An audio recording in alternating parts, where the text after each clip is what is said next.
October the 7th, 1981, Red Square, Moscow. The Soviet Union at the height of its power. 64 years after the great socialist October Revolution, Moscow has become the center of world communism and the second superpower next to the United States.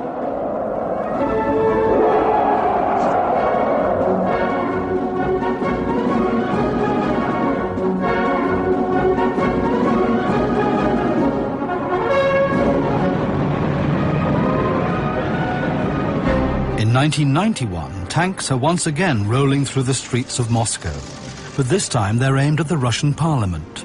The old-style communist faction of the party wants to put an end to Gorbachev's reform policies. But the people of Moscow fight back.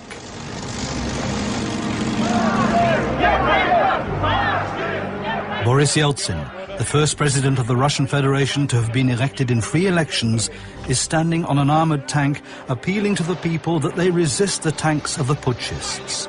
The putsch fails. And with it, the greatest political and social experiment of the 20th century. Yeltsin offers hope for a new post-Gorbachev policy after the demise of the empire. Does the end of the Soviet Union also mean the end of the communist idea? An idea that has captured the imagination of people all over the world for decades. How can one explain the collapse of the communist system, the fall from world power to political nothingness? Das System war nicht fähig, sich zu reformieren. Das ist der wirkliche Kern. Der Grund lag in den überstürzten Experimenten durch Gorbatschow. Daran habe ich keinen Zweifel. I think the notion of creating a perfect society by going counter to human nature is dead. Because the basic error of communism was that it simply did not understand human nature. Das Sowjetsystem scheitert an seinem Menschenbild, das absurd ist, das auch einer der Modernisierung durch Industrie, Informationstechnologie überhaupt nicht gerecht werden konnte. Auch die Bürokraten haben nicht mehr an das System geglaubt. Auch die Parteileute waren zunehmend zynisch, korrupt, routiniert und ohne moralische Energie. President Reagan was in the right time, in the right place, and he found dead bear, and he told, I killed them. Если у власти оказались те, которые не должны были оказаться на вершине. Те, которые ничего не имели никакого отношения не имели к коммунистической идее, к его воплощению, да. Der Kommunismus war eine Ideologie der Befreiung und ein Herrschaftssystem der Unterdrückung. The myth of the October Revolution. The storming of the Winter Palace, seat of government, on October the 25th, 1917, according to the Russian Gregorian calendar. Legend and reality. The famous film director, Sergei Eisenstein, staged the dramatic events with powerful images. In his film, October, the revolutionary masses, led by Lenin, stormed the palace. Their goal, to depose the corrupt government. But in reality, Lenin wasn't there. The famous film was propaganda. The truth looked entirely different. Plötzlich hatten die Bolschewiki mit einem Aufstand, der von der Mehrheit der Bevölkerung gar nicht bemerkt wurde. Das war in der Nacht, da wurden da die Brücken und die Banken und alles in die Hände genommen und am nächsten Morgen hatten die Bolschewiki die Macht. On the morning after the coup, the palace was besieged by curious bystanders. There was little damage, just a few broken windows. Es gab keinen Kunstgegenstand im Winterpalais, der beschädigt oder zerstört war. Es war alles zerstört, nur im Weinkeller. Damit diese Rotgardisten nicht besaufen. Diese Weine 200 Jahre alt oder 100 Jahre alt, diese Cognac und, war alles kaputt. Schade. This was done by several hundred members of the Red Guard and sailors under the command of Leon Trotsky. First evidence of his talents as a strategist. Trotsky, der Urheber des Stadtstreiches, hat einmal gesagt, ein diszipliniertes und regierungstreues Regiment wäre ausreichend gewesen, um den bolschewistischen Stadtstreich zu vereiteln. Aber dieses Regiment war nicht vorhanden. The big winner of the Bolshevist October Revolution is Lenin. His uncompromising will to power helped him prevail within his own party and then in Russia as a whole. Vladimir Ilyich Ulyanov was born in 1870 in rural Simbirsk, the son of a school inspector. His mother, a nobleman's daughter, is an enlightened Democrat, and she passes these ideals on to her children. Vladimir displays talent and extraordinary intelligence as a pupil. When his brother Alexander is executed in 1887 for participating in a failed assassination attempt on the Tsar, Vladimir too chooses a revolutionary path. A few years later, he assumes the nom de guerre Lenin. Вот, допустим, возьмите от Ленина до допустим, сказать, до Путина. Ведь все из рабочих, все из крестьян, все из трудовой интеллигенции, но главный Ленин из дворян. Вот он бывший и не бывший. Die Einstellung Lenins zu russischen Autokratie unterschied sich kaum von der Einstellung des radikalen Flügels der russischen Intelligenz, der sogenannten revolutionären Intelligenz. Für die revolutionäre Intelligenz verkörperte das zarische Regime das Böse. Tsar Nicholas II rules a country stretching from Warsaw to Vladivostok, an autocratic monarch who answers only to God and himself, his allies the nobility, who have divided the country up amongst themselves, a small but immensely wealthy upper class. Russia is an agrarian society. 80% of its 135 million inhabitants work in agriculture. Serfdom of peasants is abolished in 1861, making them free citizens, but they still don't own the land. Compared with peasants, there are only a few industrial workers, 3 million. Many peasants flee from rural poverty to the big cities. In the few factories in St. Petersburg, Moscow and Minsk, they toil for starvation wages, often 18 hours a day. The people live under the most inhumane conditions, deracinated, thrown together in mass housing.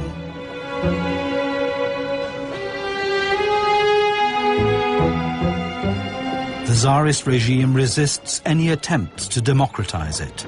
Political parties were outlawed until 1905, and their members persecuted, arrested and imprisoned. Thousands were incarcerated or banished. Je rückständiger ein Land, desto größer die Wahrscheinlichkeit, dass es zu gewaltsamen Aktionen kommt, je stärker der staatliche, der polizeiliche, der militärische Druck in einer Gesellschaft, desto geringer die Chancen einer demokratischen Verwirklichung dessen, was die sozialistischen Bewegungen wollten. Das war diese Vision von der Entstehung eines Gemeinwesens ohne Ausbeuter. Also eine vollkommen gleiche Gesellschaft, in der also nur nur die Werktätigen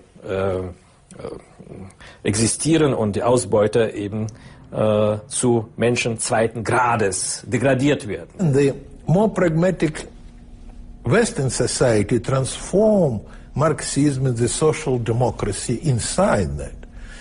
The Russian mentality want to implement all the things just like you read it in the book.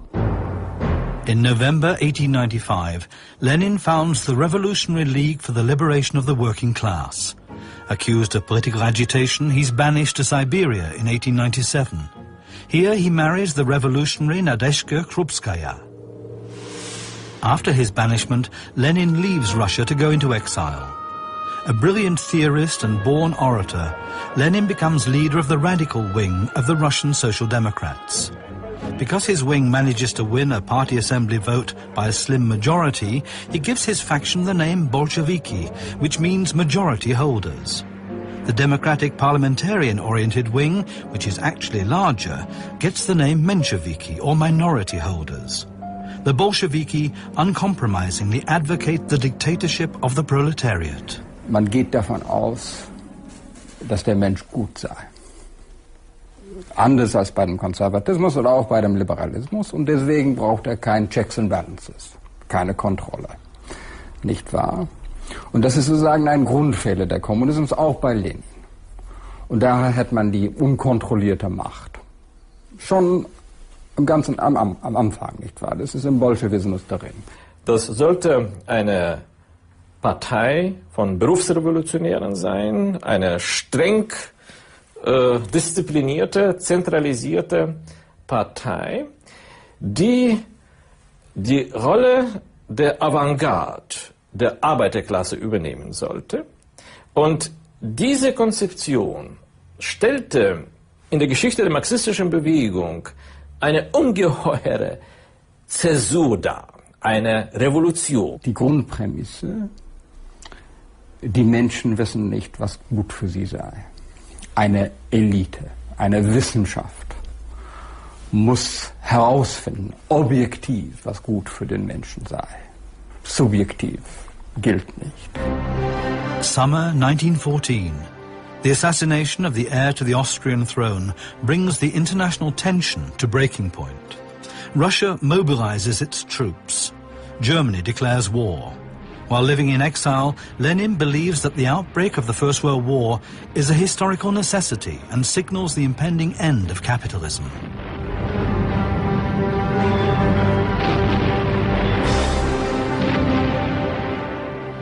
The hardships of war intensify the economic and political tension in Russia.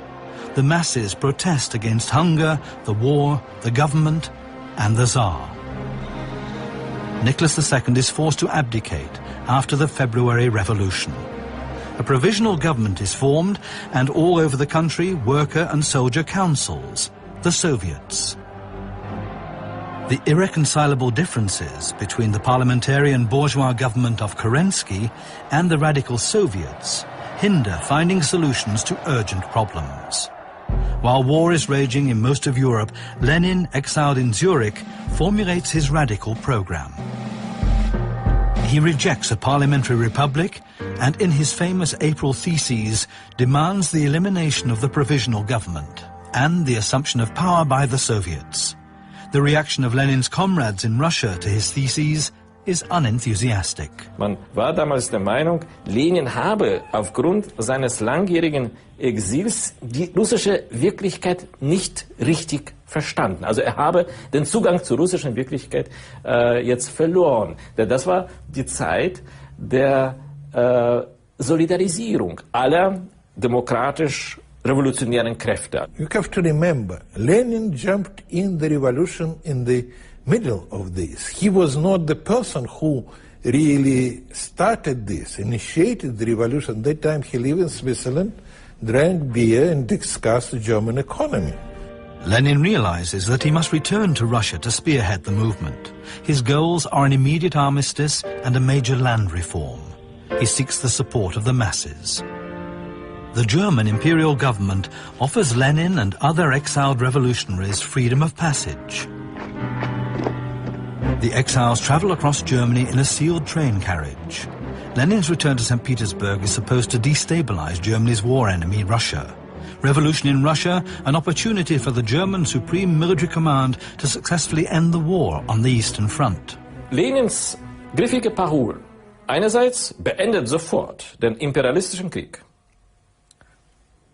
Und die andere Parole, raubt das Geraubte. Also er hat die Bauern dazu aufgerufen, die Gutsbesitzer eigenmächtig zu enteignen.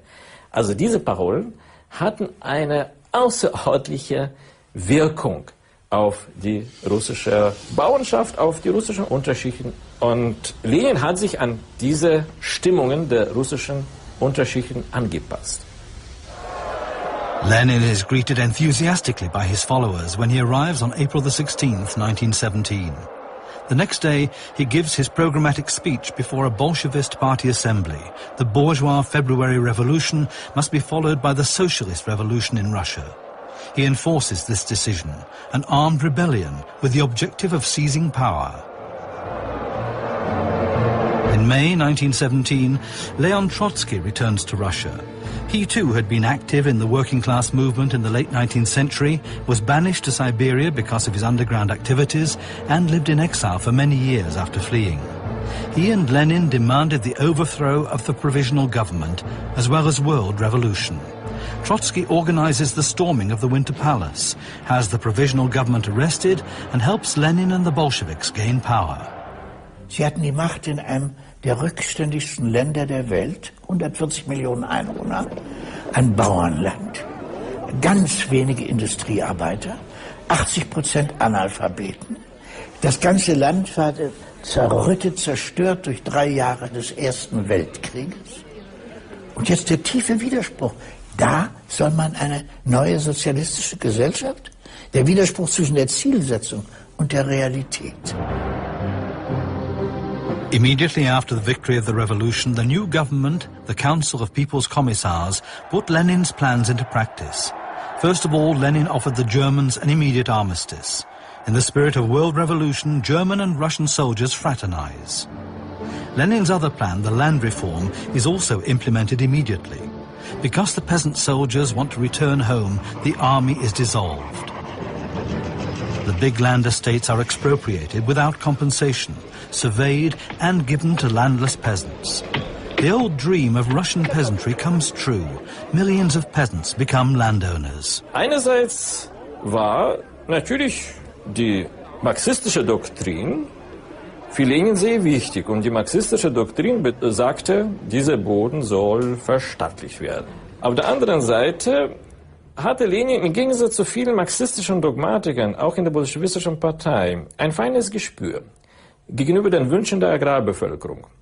Und er wusste, dass die Verstaatlichung des Bodens, die sofortige Nationalisierung, dass diese Maßnahme die Bauernschaft in eine derartige Wut, in eine derartige Ablehnung des Systems führen wird, dass mit dieser Frage wollte ein bisschen warten. Lenin war, das war ein kluger Mensch. Man musste sehen, dass Russland war keine entwickelte Industrieland wie etwa Deutschland oder England oder sogar Belgien oder Frankreich.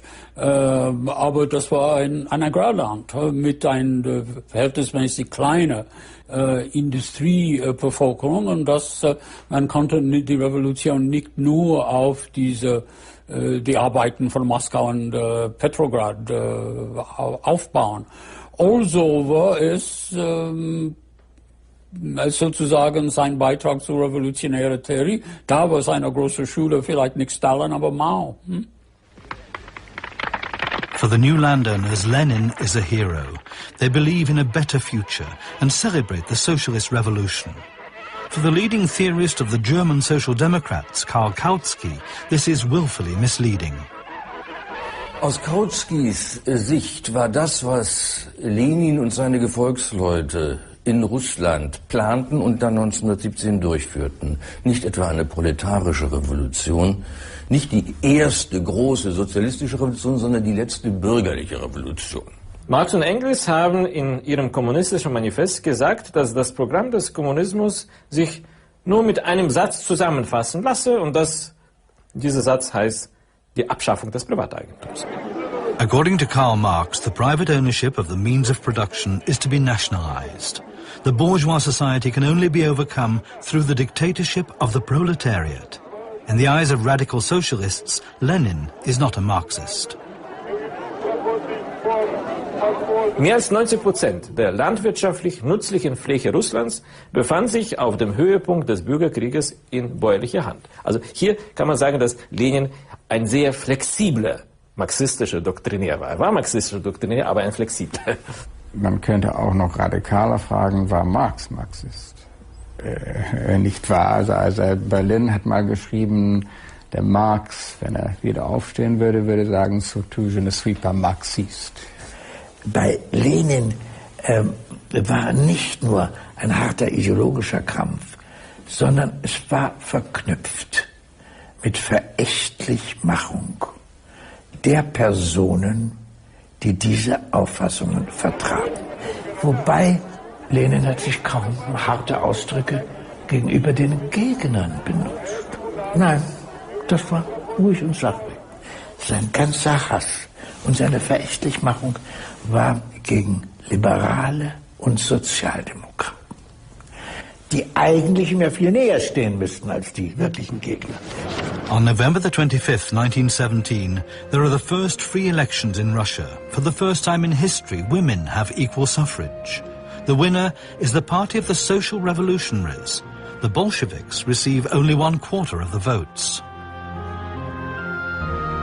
Lenin feels that his power is jeopardized and in December founds the National Secret Police, the Cheka.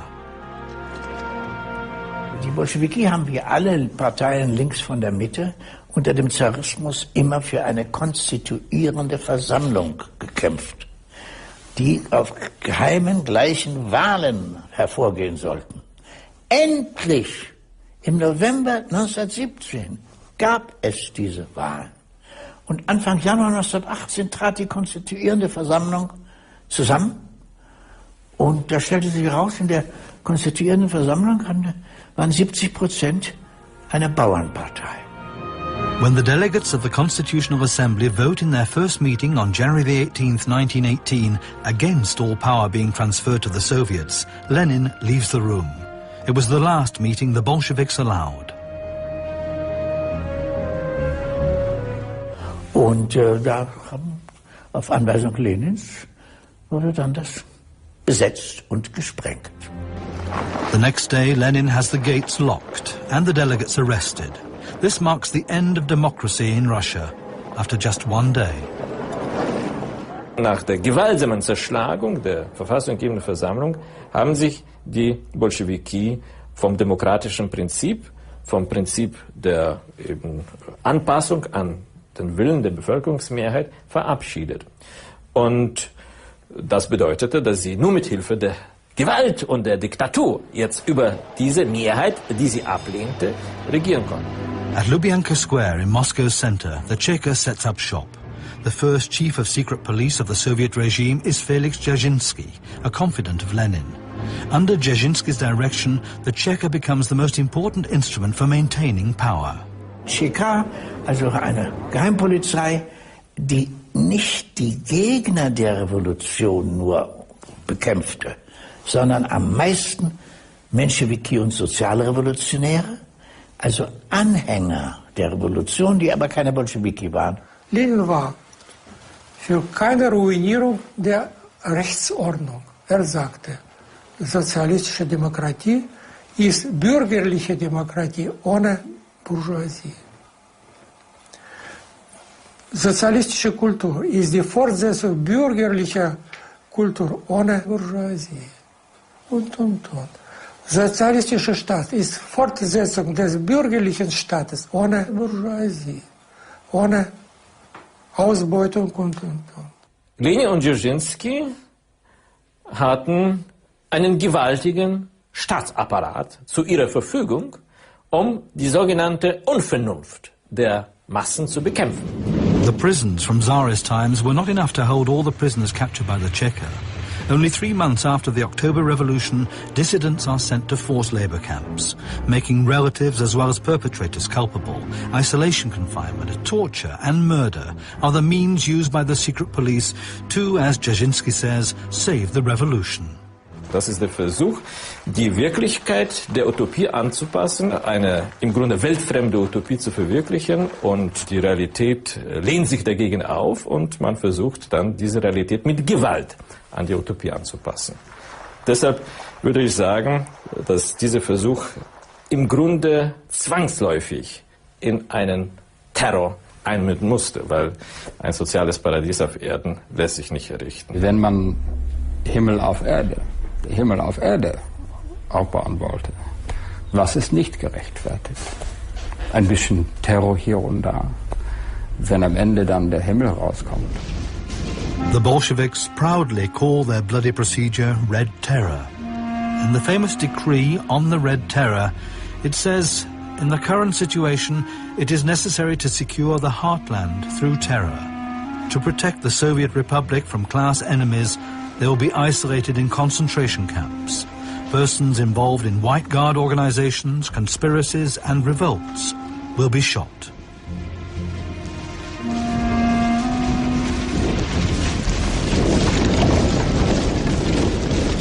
Dass man das jetzt verherrlicht hat, dass man sagte, dieser rote Terror wird benötigt, das braucht man nicht. Ich denke, das ist einerseits ein Überrest des Denkens vom Ersten Weltkrieg und andererseits dieser Vorstellung, wir können eine bessere Ordnung nur mit Gewalt durchsetzen.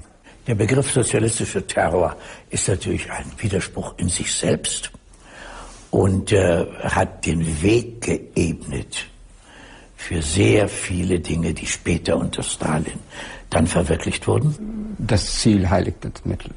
Das Ziel heiligt den Mittel, nicht wahr? Und man sieht in der Befürwortung, der ausdrücklichen Befürwortung von Terror bei Lenin, dass das keinesfalls erst bei Stalin anfängt. The Bolshevik government is threatened from both within and from abroad. The armistice with Germany mobilizes the other war opponents. Britain, France and America send troops to Russia. In southern Russia, the Cossacks revolt. They allied themselves with the other formerly Tsarist troop contingents to form the so-called White Armies. Die weißen Armeen verkörperten für die Mehrheit der russischen Bevölkerung, für die Bauern und für die Arbeiter, die den Bolschewismus ablehnten. Aber die weißen Armeen verkörperten für sie das alte Regime. Das Regime, das die alten Besitzverhältnisse, die die Bolschewiki im Oktober 1917 abgeschafft hatten, wiederherstellen würde. Lenin commissions Trotsky to establish a Red Army of workers and peasants.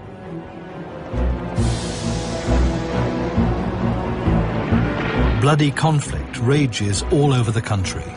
Villages are burned to the ground, people are killed, and the government secures its own power through terror. Prisoners are shot.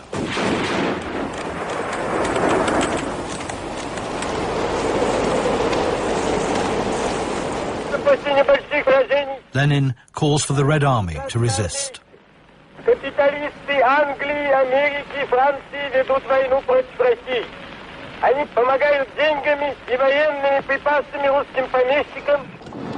In the summer of 1918, the Red Army is in retreat and the revolution is in jeopardy. Lenin hopes for support from Germany. Und dann die riesige Zielsetzung. Wir stehen am Vorabend einer Weltrevolution.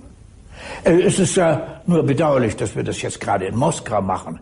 Aber es kann kein Zweifel darüber bestehen, Trotzki, dass in wenigen Wochen wir unsere zukünftigen Kominternkonferenzen in Berlin, Paris und London machen werden.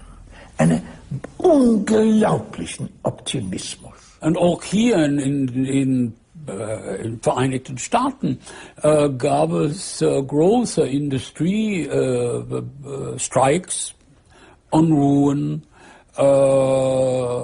Probleme von Anpassung, so wirtschaftliche und soziale Anpassung nach dem Krieg. Und unsere Eliten waren damals haben sehr Angst, dass es wird bei uns zu einer Art revolutionäre Strömungen kommen. Die Bolschewiki haben die Macht in Russland in erster Linie deshalb erobert, um die Weltrevolution auszulösen.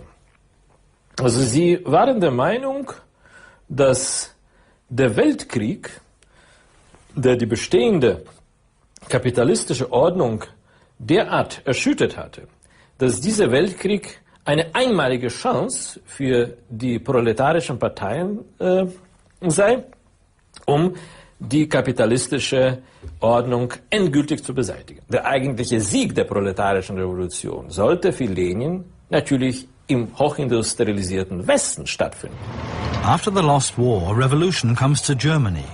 The SPD splinters into the Independent and Majority Social Democrats, the USPD, and the revolutionary Spartacist League, which models itself on the Russian Revolution. In this recording, SPD delegate and President of Parliament Philipp Scheidemann reports on this day. Am 9. November 1918 glich der Reichstag schon in den Morgenstunden einem großen Heerlager. Arbeiter und Soldaten gingen ein und aus. Viele trugen Waffen. Mit Ebert und anderen Freunden saß ich hungrig im Speisesaal. Es gab wieder nur eine dünne Wassersuppe. Da stürmte ein Haufen von Arbeitern und Soldaten in den Saal, gerade auf unseren Tisch zu. 50 Menschen schrien zugleich: Scheidemann, kommen Sie mit uns. Philipp, du musst heraus und reden. Liebknecht will die Sowjetrepublik ausrufen. Was? Nun sah ich die Situation klar vor Augen. Deutschland, eine russische Provinz, Eine Sowjetfiliale. Nein, tausendmal nein. Sie hatten russischen Wahnsinn vor mir. Die Ablösung der zaristischen Schreckensherrschaft durch die bolschewistische. Nein, nein, nur nicht auch das noch in Deutschland nach all dem anderen Elend. To preempt Karl Liebknecht, Philipp Scheidemann declares Germany to be a democratic republic. Nichts darf geschehen, was der Arbeiterbewegung zu Unehre gereicht. Seid einig, treu und pflichtbewusst. Das Alte und Morsche, die Monarchie ist zusammengebrochen. Es lebe das Neue, es lebe die Deutsche Republik. Among Marx and Engels' political heirs, a fraternal struggle ensues. While Scheidemann's majority Social Democrats choose the path to parliamentary democracy, the radical left fights for the Soviet or Workers' Council system. All power to the Workers' Councils was the slogan of the Spartacus League, founded in 1916 by Karl Liebknecht and Rosa Luxemburg. Ich glaube, dass die Rosa Luxemburg eine solche, ich sag jetzt mal, fundamentalistische Demokratin war, dass sie alles, was die Demokratie beeinträchtigen würde in der Entwicklung, ablehnen musste, weil sie sagt, das führt zu einer Willkürherrschaft. Rosa Luxemburg war, glaube ich, die einzige revolutionäre Figur in Europa, die Lenin hätte trotzen können. Und vielleicht hätte er es sogar akzeptiert. Born and raised in Poland, Rosa Luxemburg has been living in Berlin since 1899 and become the leading politician of the German left. In 1918, she co-founded the Communist Party. She increasingly criticizes the militant left and also the great leaders of the Russian Revolution. Sie hatte auch beobachtet, dass Lenin selbst nicht zimperlich war mit Gegnern. Allerdings muss ich sagen, bei aller Voraussicht des Bolschewismus, wenn man sich ihre theoretischen Ansichten genau anguckt und vor allen Dingen auch diesen berühmten Satz, dass die Freiheit immer die Freiheit des Andersdenkenden sei, dann merkt man, dass das auch nicht so freiheitlich und pluralistisch war, was sie dachte und wollte, wie das auf den ersten Blick scheinen mochte. Es gibt eine ganz lustige und interessante Passage bei ihr, wo sie auch davon spricht, dass die Mehrheit, die zu entscheiden hätte, nicht immer quantitativ sein muss. Das muss man sich ein bisschen auf der Zunge zergehen lassen. Auch Rosa Luxemburg hatte durchaus Sinn für die Machtfrage. Sie sah die große Gefahr, dass eine Minderheitsaktion zur Unzeit in eine Katastrophe führen würde. Auf der anderen Seite schien sie, die immer an die Spontaneität der Massen geglaubt hatte, nicht mehr in der Lage, der Massenaktion zu widersprechen, nachdem sie da war. Und so rechtfertigte sie eine Aktion, den Spartakusaufstand, den sogenannten Spartakusaufstand, den sie nicht gewollt hatte. Revolutionary sailors hoist the red flag on the Brandenburg Gate. The Spartacus League believes, like its great role model Lenin, that the time is right for revolt. And on January the 6th, 1919, declares that the provisional German government has been deposed.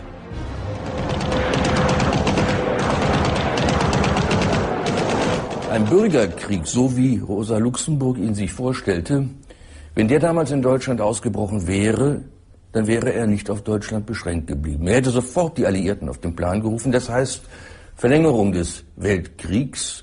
Und das war aus der Sicht der regierenden Sozialdemokraten unverantwortlich. Ja, es war der größte anzunehmende Unfall, den sie sich überhaupt vorstellen konnten.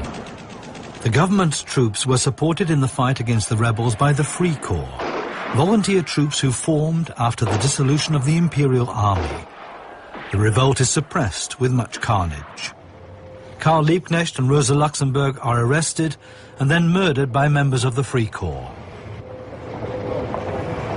Wenn sich die Verfechter des revolutionären Klassenkampfes nicht abgespalten hätten von der alten Sozialdemokratie und wenn die alte Sozialdemokratie festgehalten hätte am Dogma des Klassenkampfes, an der rigorosen Ablehnung jeder Zusammenarbeit mit den bürgerlichen Parteien, dann hätte es nie eine parlamentarische Demokratie namens Weimarer Republik gegeben. Dann wären die Sozialdemokraten der Mehrheitsrichtung gar nicht in der Lage gewesen, das zu tun, was sie tun mussten, um eine demokratische Entwicklung in Deutschland sicherzustellen, nämlich mit den gemäßigten bürgerlichen Parteien zusammenzuarbeiten. Vorbelastung und Vorbedingungen der Weimarer Republik für die Spaltung der Arbeiterbewegung im Ersten Weltkrieg trifft beides zu. On January the 19th, 1918, the Constitutional Congress of the Weimar Republic is elected. The winners are the bourgeois parties. Germany is now a parliamentary democracy and federal republic. A revolution, according to the Russian model, has failed.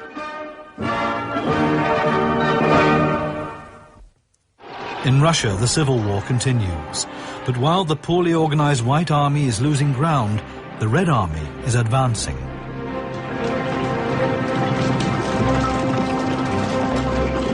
Leon Trotsky built an army of 5 million soldiers.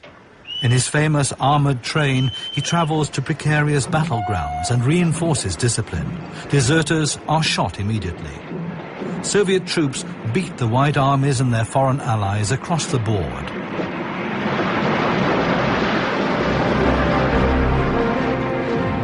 On December the 13th, 1919, the Allies decide to no longer support the White Armies.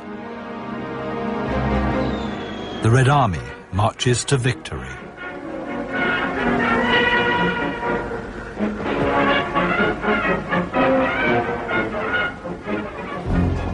The Civil War has a gruesome aftermath. Red commissars are sent out to confiscate food for the army. The peasants revolt. They no longer tend their fields. And before they let the supplies be taken away, they set their own barns on fire. Russia experiences the worst famine in its history. Over 5 million people die. Lenin and his Bolshevists have won the Civil War. The power struggle is settled, and Russia is the only country in which the communist revolution is victorious. Alle anderen Kommunisten hatten kleine Parteien, nicht viel. Ab und zu machten sie Aufstände. Zwischen 1919 und 1924 gab es etwa 40 Aufstände, die alle zusammengeschlagen wurden. Und die russischen Kommunisten, die haben es geschafft. Das war echt am Anfang eine echte Bereitschaft, den russischen Kommunisten die Führung zu geben. In July 1920, the Second Congress of the Communist International takes place in Moscow. The world revolution can only succeed, Lenin claims, if the policy and actions of all communist parties are controlled centrally from Moscow. In that respect, the Communist Party of Russia, as it now calls itself, is generous. Es war ja nun ein offenes Geheimnis, dass es nur ganz wenige kommunistische Parteien gab, die genug Geld hatten, um ihre Arbeit selbst zu finanzieren. Alles Übrige wurde ja von Moskau, von den Instrukteuren, die kamen dann mit dem Geld und verteilten das Geld so, dass es nutzbringend im Interesse der Komintern und der sowjetischen Führung angelegt wurde, dass jedem Funktionär klar war, dass er das Geld aus Moskau bekommt. A massive propaganda campaign hopes to win over the people for communism. Party workers were sent to the country in special trains to teach the people how to read and write. And they also advertised their idea. After oppression and exploitation in the past, the proletariat would now assume leadership. In the factories, workers would decide. The profit system would be abolished. Apartment houses, hospitals and schools would be built. From now on, everything would be done for the benefit of the people. And it would be the communists who will lead the way into this glorious future. Проводилось в широких масштабах, в строго определенной системе, базировалось, зиждилось на исключительно высоких гуманных основах, это не скажешь. Вместе с тем, конечно, был элемент и запугивания. Но надо объяснить, допустим, что уровень развития нашего общества, нашей государственности в то время был, так сказать, не очень высокий, если так можно выразить. Мы только набирали тем, так сказать, мы только освобождались от того груза темноты, бесправия, неграмотности, которая нам досталась от царской России. Все-таки 76% населения было вообще безграмотным. А к 1940 году у нас было 100% неграмотного населения. Мы несли в общество большую культуру, большие знания, повышали интеллект не отдельных лиц, а народа в целом. И вместе с тем, конечно, был элемент запугивания. Потому что в наследство к нам пришли и бывшие люди. Using the same method with which they won the Civil War, the Bolsheviks want to rebuild the country. This system is known as war communism and is based upon the mandatory delivery by peasants, upon nationalization and forced labor, or militarization of labor as Trotsky calls it. But there is resistance all over the country. Das kriegskommunistische System musste die russische Realität mit Hilfe einer uferlosen Gewalt an die Doktrin anpassen. Dieser Versuch scheiterte, nicht zuletzt deshalb, weil die Bevölkerungsmehrheit nach dem gewonnenen Bürgerkrieg die bolschewistische Terrorherrschaft nicht weiter dulden konnte.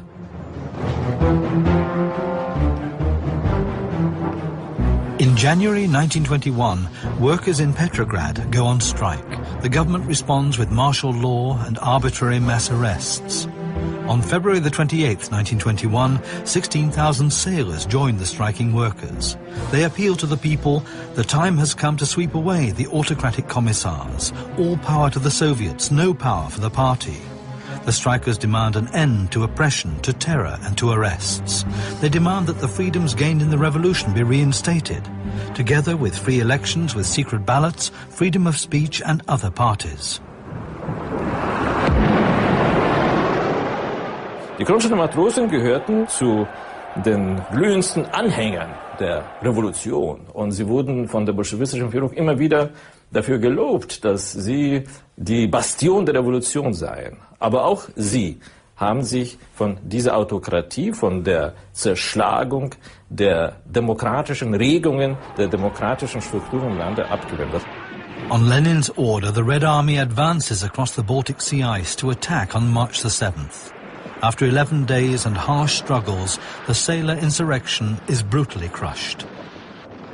Die Niederschlagung des Aufstandes der Kronstadter Matrosen hat das Wesen des bolschewistischen Regimes eigentlich entlarvt. Denn die Kronstadter Matrosen kämpften gegen die bolschewistische Diktatur im Namen der Sowjetdemokratie. Der erste wirkliche schwere Sündenfall, der erste Fall von politischer Todsünde war ganz ohne Zweifel die Niederschlagung des Aufstandes von Kronstadt. Denn da ging man ja gegen die eigenen Leute los, gegen die jungen Soldaten, die für die Revolution standen und die aus irgendeinem Grunde einem nicht passten. Wenn man das tun konnte, konnte man auch vieles andere nachher tun und man hat ja auch vieles andere nachher getan. Trotsky watches the parade celebrating the victory of the Kronstadt sailors. Many were able to flee to Finland, but whoever fell into Bolsheviks' hands became victims of merciless revenge. In the first show trials of the young Soviet Republic, thousands are sentenced to death or long prison terms. Fast-track communism has failed. Failure to meet the population's basic needs, with famine spreading and an uprising in Kronstadt, clear signs of crisis. Lenin needs to change course. Just as his land redistribution in 1917 violates Marxist principles, Lenin is about to make an economic U-turn with noticeably capitalistic underpinnings. He was the believer in the pure scientific Karl Marx theory that in reality was a utopia. But it was only until 1921. In 1921, Lenin reversed the Soviet policy. He returned to the allowing of the new economical policy, the private ownership, and he told it serious and for long. And he had very strong opposition among his followers, and Trotsky and Stalin and many others. Das war die Legitimierung des freien Marktes und des Privateigentums, also der Hassobjekte eigentlich der doktrinären Marxisten.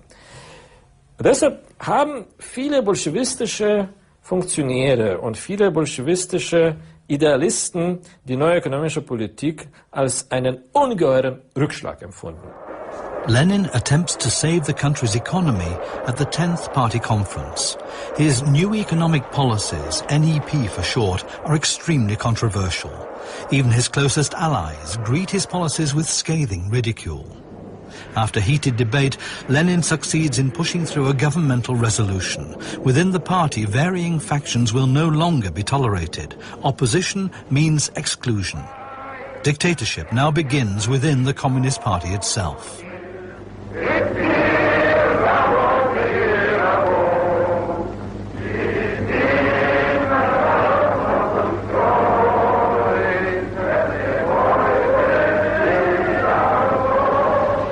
The Russian economy recovers.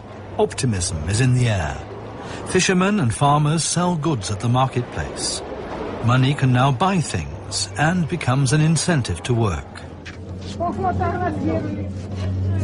An der Spitze dieser neuen ökonomischen Politik war Lebensstandard in Russland der höchste in der Geschichte der Sowjetunion und Russland selbst.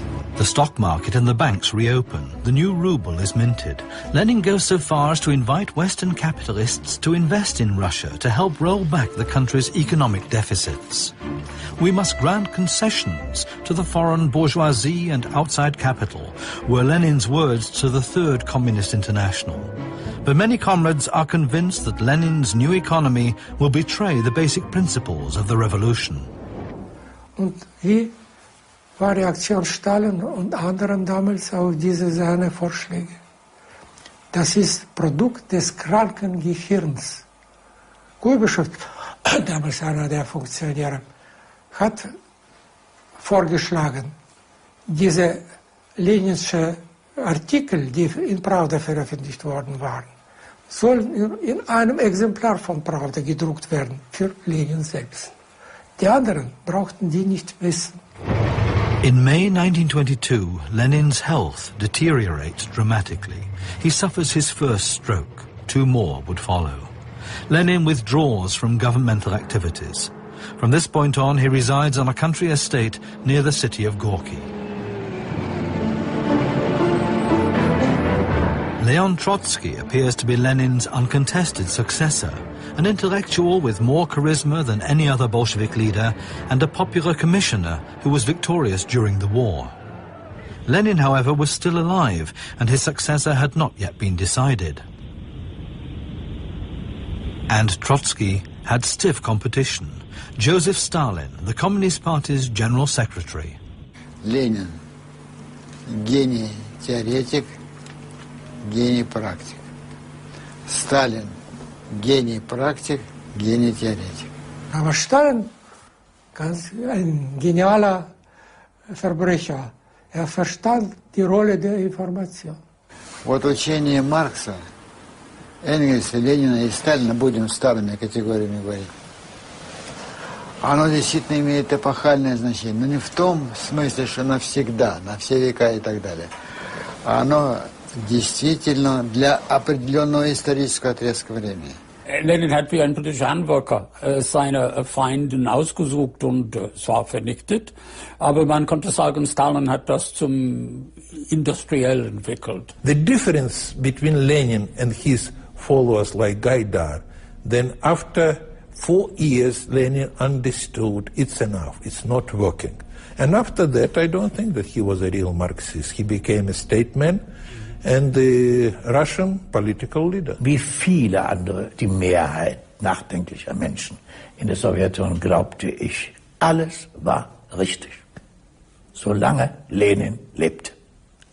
Die ganze Katastrophe habe angeblich begonnen erst nach Lenins Tod. Lenin beurteile ich in vielem viel besser, als manche das heutzutage tun.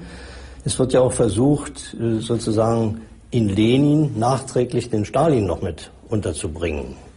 Das halte ich für historisch äußerst ungerecht. Lenin hat gehandelt in einer unmittelbaren Revolutions- und Bürgerkriegssituation. Unter Lenin gab es die führende Rolle der Partei, die das Recht, alle anderen Organisationen anzuleiten. Die ČK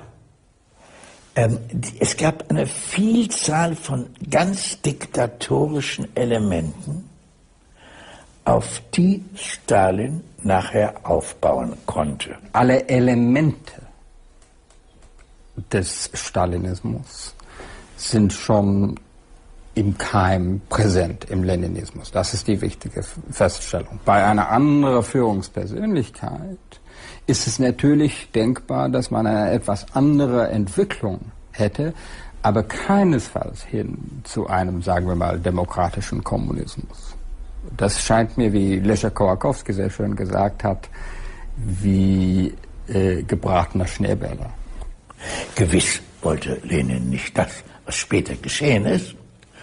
Und es ist ganz zweifellos, auch darüber wurde schon in der Sowjetunion geheim diskutiert, wenn Lenin gelebt hätte, wäre er in den Jahren 1936 bis 1938 auf einem solchen Schauprozess verurteilt worden. Lenin dies on January the 21st, 1924. The whole country is in mourning. Stalin arranges the burial. In a telegram to Trotsky, he gives a false date to keep the competition from attending the funeral. In his political testament, Lenin warned against the ambitious Stalin, but it was already too late. Within the span of 2 years as party general secretary, he replaced 16,000 functionaries. Another bloody chapter of Russian history begins.